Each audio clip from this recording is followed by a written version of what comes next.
ನಮಸ್ಕಾರ ವೀಕ್ಷಕರೇ, BLS food ಲಾಗ್ಗೆ ಸ್ವಾಗತ. ಈ ದಿನ ನಾವು ಹಾಗಲಕಾಯಿ ಪಲ್ಯ ಹೇಗೆ ಮಾಡೋದು ಅಂತ ನೋಡ್ಕೊಳ್ಳೋಣ.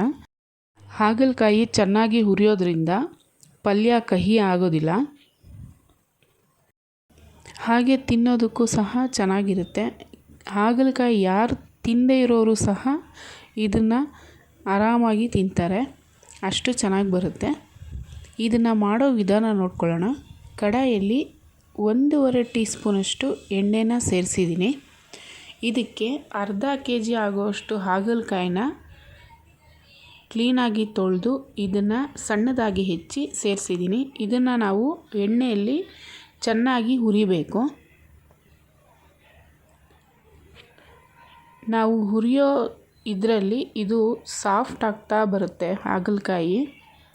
ನೀವು ಹುರಿಯೋವಾಗ ನಿಮಗೆ ಗೊತ್ತಾಗುತ್ತೆ. ಆ ರೀತಿ ನಾವು ಇದನ್ನು ಚೆನ್ನಾಗಿ ಹುರಿಬೇಕು.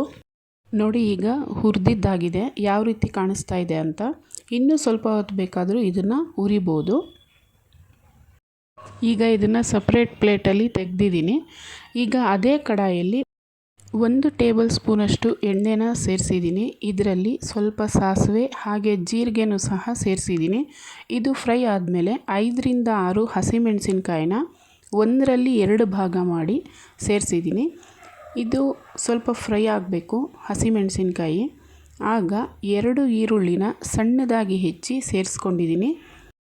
ಈರುಳ್ಳಿ ಚೆನ್ನಾಗಿ ಫ್ರೈ ಆಗಬೇಕು, ಅಲ್ಲಿವರೆಗೂ ನಾವು ಇದನ್ನು ಫ್ರೈ ಮಾಡೋಣ.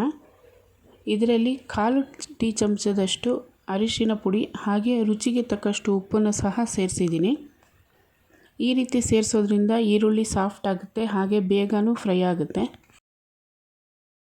ಈಗ 2 ಟೊಮೊಟೊನ ಸಣ್ಣದಾಗಿ ಹೆಚ್ಚಿ ಇದನ್ನು ಸಹ ಸೇರಿಸಿದ್ದೀನಿ. ಇದು ಸಹ ಸಾಫ್ಟ್ ಆಗಬೇಕು. ನಾವು ಚಮಚದಲ್ಲಿ ಇದನ್ನು ಸ್ಮ್ಯಾಶ್ ಮಾಡಿದ್ರೆ ಇದು ತುಂಬ ಸಾಫ್ಟಾಗಿ ಸ್ಮ್ಯಾಶ್ ಆಗಬೇಕು. ಆ ರೀತಿ ಇದನ್ನು ನಾವು ಫ್ರೈ ಮಾಡಬೇಕು.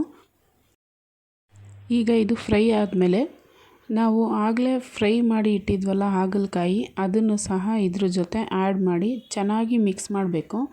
ಒಂದು 4 ರಿಂದ 5 ನಿಮಿಷಗಳ ಕಾಲ ಇದನ್ನು ನಾವು ಕೈಯಾಡಿಸ್ತಾನೆ ಇರಬೇಕು. ಹಾಗೆ ಗ್ಯಾಸ್ನ ಮೀಡಿಯಮ್ ಫ್ಲೇಮಲ್ಲಿಟ್ಟು ಇದನ್ನು ಹುರಿಬೇಕು. ಈ ರೀತಿ ಮಾಡೋದ್ರಿಂದ ಉಪ್ಪು, ಹುಳಿ, ಖಾರ ಎಲ್ಲ ಚೆನ್ನಾಗಿ ಬೆರೆತ್ಕೊಳ್ಳುತ್ತೆ. ಪಲ್ಯ ತುಂಬ ಚೆನ್ನಾಗಾಗುತ್ತೆ. ಚಪಾತಿ, ರೋಟಿಗೆ ತುಂಬ ಚೆನ್ನಾಗಿರುತ್ತೆ. ಈಗ ಕೊನೆಯದಾಗಿ ಕೊತ್ತಂಬರಿ ಸೊಪ್ಪನ್ನು ಸಣ್ಣದಾಗಿ ಹೆಚ್ಚಿ ಸೇರಿಸ್ಕೊಂಡಿದ್ದೀನಿ. ಈಗ ರುಚಿಯಾದ ಹಾಗಲಕಾಯಿ ಪಲ್ಯ ರೆಡಿಯಾಗಿದೆ. ನಿಮಗೆ ಈ ರೆಸಿಪಿ ಇಷ್ಟ ಆಗಿದೆ ಅಂತ ಅಂದ್ಕೊಳ್ತೀನಿ. ನಿಮಗೆ ಈ ರೆಸಿಪಿ ಇಷ್ಟ ಆಗಿದ್ದಲ್ಲಿ ಈ ಕೂಡಲೇ BLS ಫುಡ್ ಲಾಗ್ನ ಲೈಕ್ ಮಾಡಿ, ಶೇರ್ ಮಾಡಿ, ಹಾಗೆ ಸಬ್ಸ್ಕ್ರೈಬ್ ಮಾಡಿ. ನಿಮ್ಮ ಅನಿಸಿಕೆಗಳನ್ನು ಕಮೆಂಟ್ ಮೂಲಕ ತಿಳಿಸಿ. Thank you.